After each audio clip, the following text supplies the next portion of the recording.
जब से मनुष्य जाति का अस्तित्व बना है तभी से युद्ध भी अस्तित्व में आया।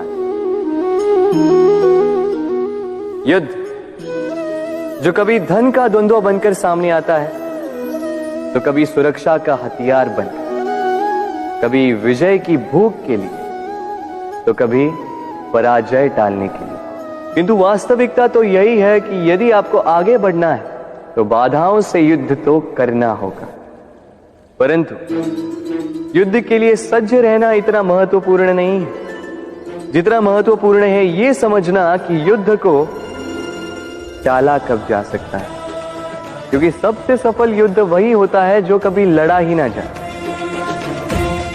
आप युद्ध में विजय प्राप्त करके स्वयं का मान तो बढ़ा लो, किंतु अपना बल खो दो। इसलिए जहां तक हो सके युद्ध को टालो, इस शक्ति को संग्रहित रखो, ताकि जब ये युद्ध धर्म बन के सामने आए आप उससे पूरे बल के साथ लड़ सको। राधे राधे।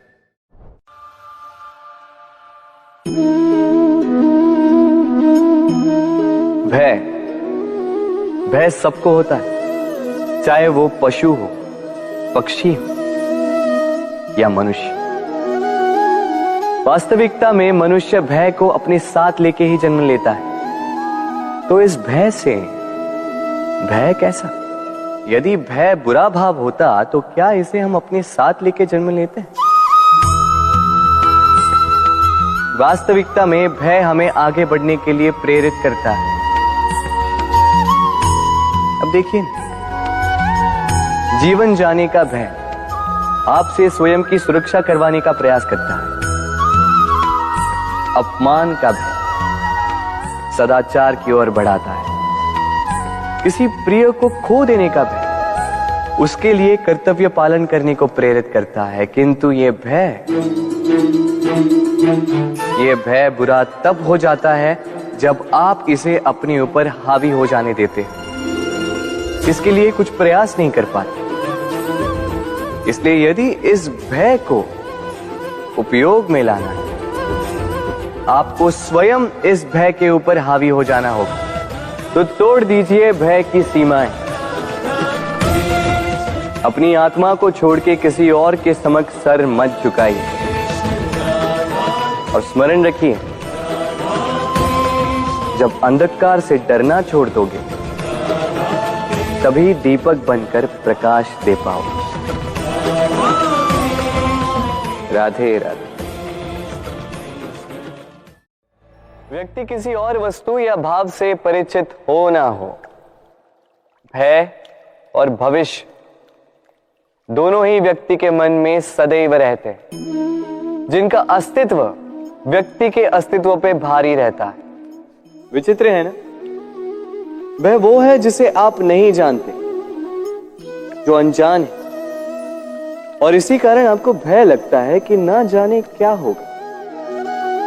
भविष्य वो है जो अब तक घटा ही नहीं, तो जो घटा ही नहीं उसके विषय में चिंता क्यों? आपके हाथ में है वर्तमान। वर्तमान के कर्म सत्य मन से कीजिए और सोचिए ये कि अपने कर्मों को और कितनी श्रेष्ठता से किया जा सकता है। इसलिए आप विश्वास कीजिए, यदि वर्तमान के कर्मों को आप सत्य मन से करोगे तो भय स्वयं ही निकल जाएगा और भविष्य का फल अवश्य ही मीठा होगा।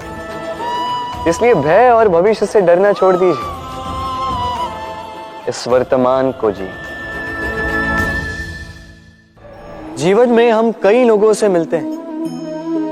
आप भी ऐसे कई लोगों से मिले होंगे जिन्होंने स्वयं को असफल मान लिया, निराश हो चुके, जिन्होंने ये स्वीकार कर लिया है कि इस जीवन में उनसे कोई कार्य हो ही नहीं पाएगा, वो कुछ कर ही नहीं सकते, किसी कार्य के वो योग्य ही नहीं। किंतु ऐसा नहीं, इस संसार में ऐसा कुछ भी नहीं है जो योग्य नहीं है। कोई ऐसा अक्षर नहीं है जो किसी मंत्र का भाग ना, कोई ऐसी जड़ी बूटी नहीं है जो औषधि ना, कोई ऐसा विष नहीं है जो समय आने पर अमृत ना बन जाए। और इसी प्रकार कोई व्यक्ति अयोग्य नहीं होता, उसे अयोग्य बनाती है उसकी सोच। इसलिए स्वयं को जानो, जान जाओगे कि आप क्या हो। अपने अंतर्मन को जगाएं। आप देखेंगे कि जिस संसार की नींव ही बनी है आशा से, उस संसार में निराशा, हताशा और हार जैसा कोई भाव अस्तित्व ही नहीं रखता।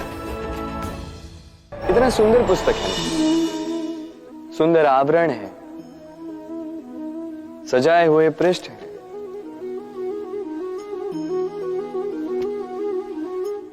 किंतु क्या ये सत्य में अद्भुत पुस्तक कहलाने की पात्र है? क्या इसमें जो लिखा है वो सत्य है, प्रेरणादायी है, हमारे लिए मूल्यवान है? कैसे निश्चय लिया जाए इस बात का? अब आप सोचेंगे कि सीधी सी बात है, आवरण को देख के पुस्तक की गुणवत्ता कैसे जानी जा सकती है? इसके लिए तो आपको उसे पढ़ना होगा, उसे समझना होगा, समय देना होगा, है ना? बिल्कुल उचित सोच रहे हैं आप। बस आश्चर्य की बात यह है कि पुस्तक के विषय में आप ये सारी बातें जानते हैं, किंतु किसी व्यक्ति के विषय में आप ये सारी बातें मन में नहीं लाते। व्यक्ति का मूल्यांकन भी उसके वस्त्रों से, उसके शारीरिक रूप से या उसकी सुंदरता से नहीं किया जा सकता। उसके लिए आपको उस व्यक्ति को पढ़ना होगा, उसे समझना होगा, उसे समय देना होगा। पर हम क्या करते हैं? पहनावे, रंग, सुंदरता को देखकर आकर्षित हो जाते हैं, उसे प्रेम समझ बैठते हैं, और आए दिन कोई ना कोई ये कहते सुनाई देता है कि उसकी प्रेम कहानी सफल नहीं हो पाई, उसे छल मिला। किंतु इसमें दोष किसी और का नहीं, स्वयं आपका है। आपने उस व्यक्ति को समय नहीं दिया, आपने उस व्यक्ति के विचार नहीं परखे।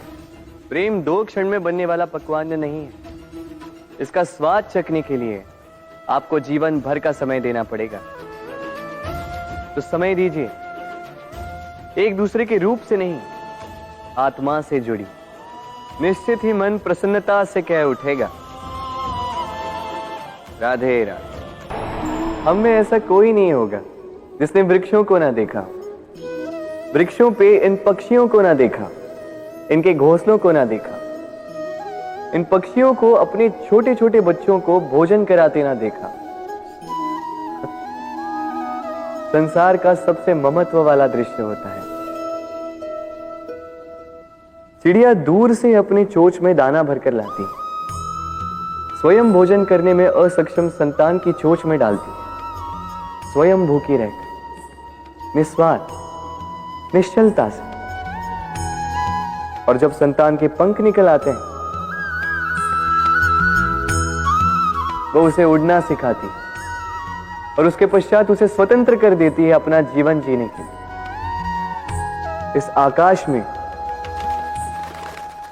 उड़ान भरने के लिए। और हम मनुष्य क्या करते हैं?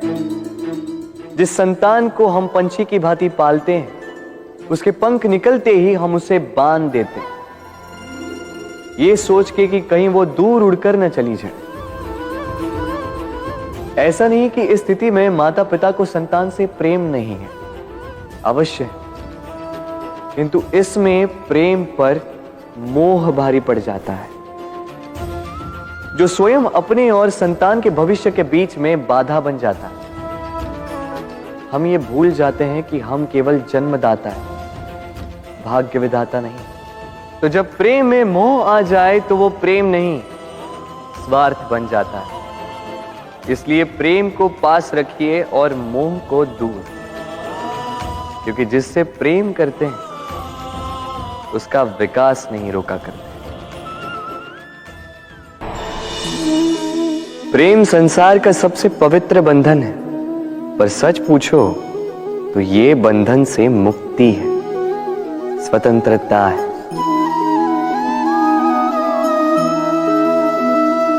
नहीं समझे? समझाता। यदि कोई आपका प्रेम ठुकरा दे, यदि कोई आपका प्रेम समझ ही ना पाए, तो क्या होगा? कुछ उदास हो जाएंगे, कुछ छल करके प्रेम पाना चाहेंगे, तो कुछ बलपूर्वक प्रेम पर अधिकार करना चाहेंगे। किंतु यह आवश्यक नहीं कि जिससे आप प्रेम करते हो उसे भी आपसे प्रेम, क्योंकि प्रेम कोई वस्तु नहीं है, न राज्य है, न धन जिसे आप बल से अपने वश में कर सको। प्रेम वो शक्ति है जो आपके लिए हर बंधन तोड़ सकती है, किंतु स्वयं किसी बंधन में नहीं फंसती। तो जिससे भी आप प्रेम करते हो उसे स्वतंत्र छोड़ दीजिए, क्योंकि स्वतंत्रता ही वो भाव है जो जीव को सबसे अधिक प्रिय है। प्रेम सच्चा होगा तो उसे अवश्य समझ में आए। तब तक के लिए निस्वार्थ भाव से प्रेम कीजिए। स्वार्थ हट जाएगा तो प्रेम आ ही जाएगा और मन प्रसन्न होकर बोलेगा, राधे राधे।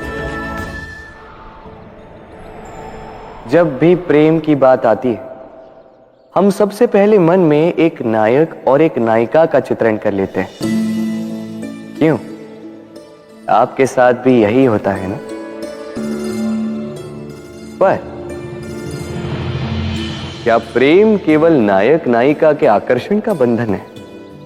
नहीं, प्रेम तो परिवार से हो सकता है, माता पिता भाई बहन से हो सकता है, सखा मित्रों से हो सकता है, देश और जन्मभूमि के लिए हो सकता है, मानवता के लिए हो सकता है, किसी कला के लिए हो सकता है, इस प्रकृति के लिए हो सकता है। पर प्रेम कभी उस पन्ने पर लिखा ही नहीं जा सकता जिस पर पहले ही बहुत कुछ लिखा हो। जैसे एक भरी मटकी में और पानी आ ही नहीं सकता। तो यदि प्रेम को पाना है तो मन को खाली करना होगा। अपनी इच्छाएं, अपना सुख सब त्याग कर समर्पण करना होगा। अपने मन से व्यापार हटा दो, तभी प्यार मिलेगा और मन प्रसन्न होकर बोलेगा, राधे राधे। कुछ बनाने के विज्ञान में पहले टूटने का ज्ञान आवश्यक है था। नई सोच बनाने के लिए पुरानी रीतियों को तोड़ना आवश्यक है।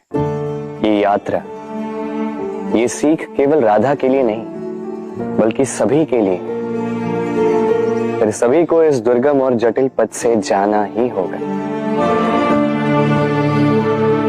मनुष्य भावनाओं में बहकर कभी कभी ऐसे अनुचित निर्णय ले लेता है जिसके कारण वो जीवन भर पश्चाताप करता है, किंतु जब कुछ खो कर पाता है उसे वो सहेज कर रखता है। बबूल का पेड़ कितना विशाल होता है,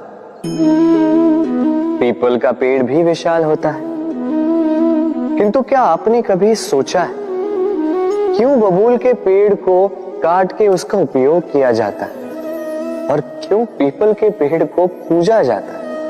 इसलिए क्योंकि पीपल का पेड़ उसके नीचे बैठे पथिक को छाया देता है, अपनी डाली पर असंख्य पंछियों को बसेरा देता है, किसी को काटे चुभाकर दूर नहीं करता बल्कि उसे शीतल छाया देकर उसकी थकान हार लेता। इस संसार में यदि आपको सम्मान पाना है तो पीपल की भांति ही बनना होगा।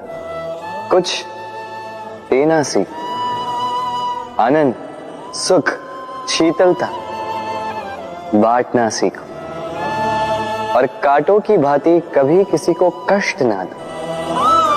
सम्मान स्वयं चल के आपके पास आएगा और मन